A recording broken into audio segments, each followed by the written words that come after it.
But now, as the second royal divorce in as many weeks rocks Her Majesty's household, you could say that the Windsors are no strangers to broken marriages.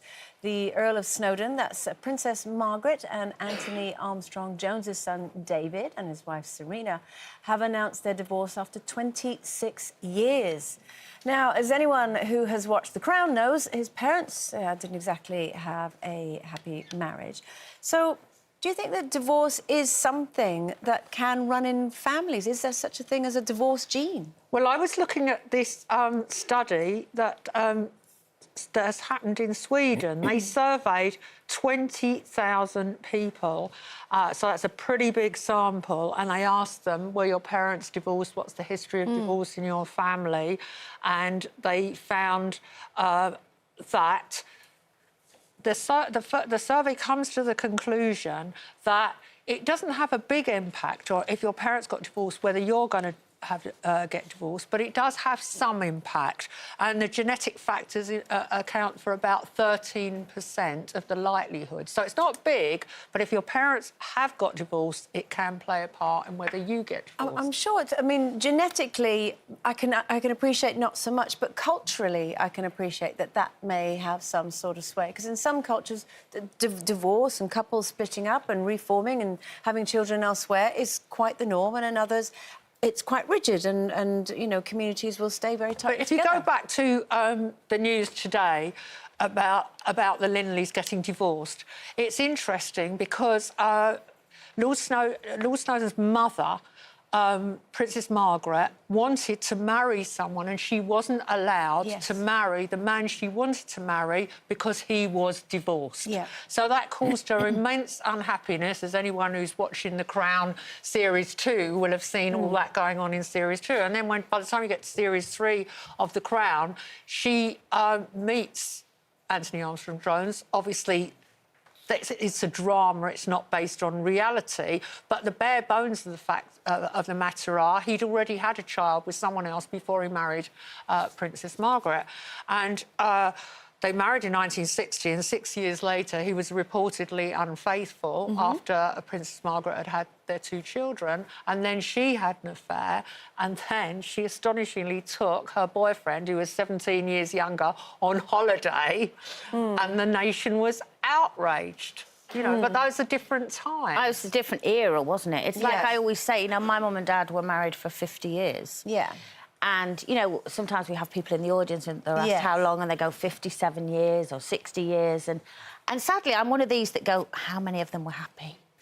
Because my mum and dad, you know, my mum idolised my dad, and they would say, you know, when my dad, sadly, was passing away, the only person he wanted in the room really was my mum. But there was times during their marriage where I, as a child, used to go to bed and go, please let them split up, because it was all... I felt like they were mainly together because it was that era where you just didn't leave, you know, and especially the woman. And when I asked my mum why she didn't leave, she'd say, because no one accepts a woman walking out of a marriage, and I've got 8 kids. And so that changed me growing up into the respect of, if I'm not happy, I'm not doing it to please everyone else, I will move on, you know. And maybe that's why, you know, twice I've been divorced.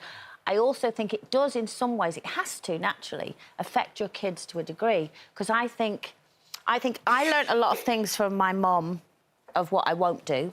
I also learnt a lot of things from my mum that have become a habit of mine now, which drives Kira insane, that she definitely won't do. So, for instance, my mother, being Irish as well, whenever she was serving food, she always served the men first.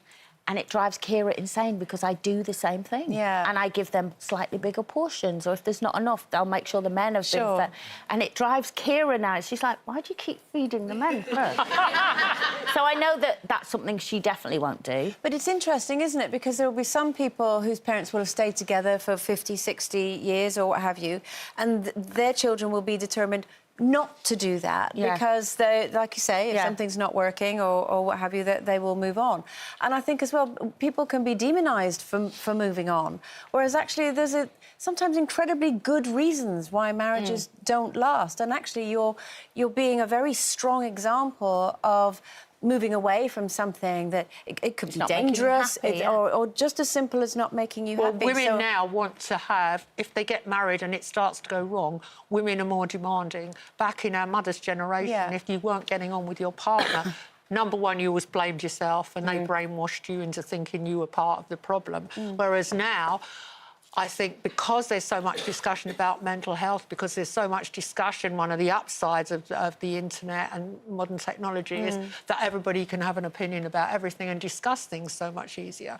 So there's no doubt that my own parents, you know, my mother never discussed anything about the difficulties in her relationship with me or my sister, and in fact we only found out after my father had died just, you know, what had gone on and so on. And so if I look at my own marriages, I am definitely a product of someone who saw a marriage that didn't work and they stuck together. So I kind of taken on board some of what Colleen's saying. I've decided if something doesn't work, I move on. And Well, I'm not my parents, they died, so there's no divorce there. But going to the story of the royal families and everything, I know we don't really like talking about it too much, but I just want to highlight what that thought to me was, you know, in the royal family, you have to think that they're kind of arranged marriages to a certain extent, because it's like this person has to be of a certain level of calibre to marry this person,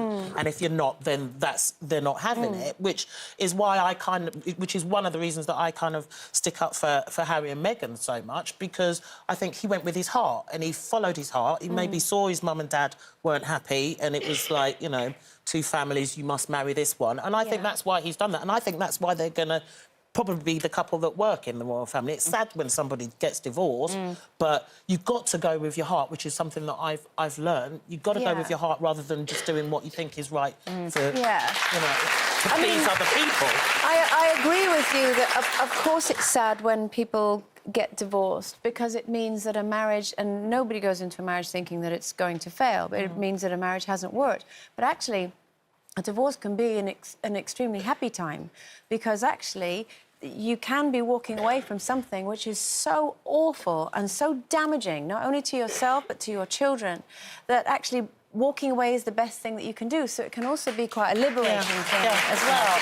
And, you know, I feel that in so many cases, it's the woman who gets demonised. No matter how a marriage has ended, for whatever reason, it's always the woman who ends up bearing the brunt of it all. Whereas actually, you can be incredibly strong for walking away, for whatever reason. They say so many times, well, what about the children? You know, is this going to damage the children? And that is a stupid assumption. It is. Because to end a relationship could be positive for the children in so many ways. Yeah. And going back to what, you know, we were saying, you know, you are also showing your children that it takes it takes strength to walk away sometimes, and you're showing them, like you were saying, Colleen, that actually if there's something that you're not happy with, you do not have to follow previous generations and put up with it. Break the cycle. Break the cycle, exactly.